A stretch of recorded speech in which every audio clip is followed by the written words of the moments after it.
Hello, it's Jim Hutchins for the Jerusalem Connection Spot Report. This week, a second volume of Pope Benedict XVI's book came out, the book entitled Jesus of Nazareth. And in this book, he renounces unequivocally the age-old charge of deicide, namely that the Jews had killed Christ. It was a welcome expression. As a matter of fact, Benjamin Netanyahu, the Prime Minister of Israel, has written a letter of thanks to the Pope for this much-needed statement. One writer said this: Holocaust survivors know only too well that centuries-long charge of Christ-killer against the Jews created a poisonous climate of hate that was the foundation of anti-Semitic persecution and whose ultimate expression was realized in the Holocaust.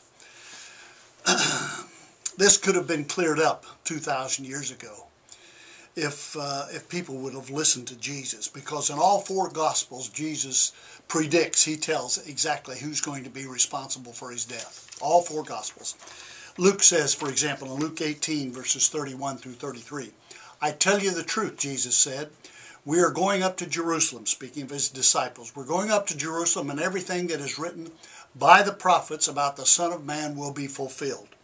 He'll be handed over to the Gentiles. They will mock him, insult him, spit on him, flog him, and kill him. And on the third day he will rise again." As a matter of fact, Luke goes on in Acts chapter 4 to cite who the accessories to this crime of the ages actually are. Indeed, Herod, Pontius Pilate met together with the Gentiles, with the people of Israel, in this city to conspire against your holy servant Jesus, whom you anointed, and they did what your power and will had decided beforehand should actually happen.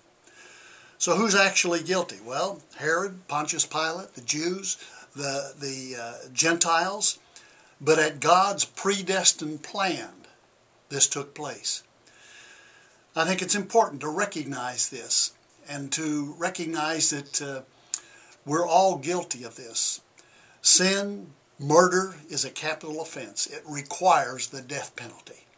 And the scriptures tell us that while we're all guilty, as a matter of fact, if you really wonder who's responsible for the death of Jesus, just look in the mirror. We all are. Humanity is guilty of this. And that crime is punishable by death. And Jesus paid that penalty of dying for us in our place so that we might receive his pardon. God so loved the world that he gave his only begotten Son, that whoever believes in him should not perish, but have everlasting life. That's good news. That's great news. God bless. Shalom.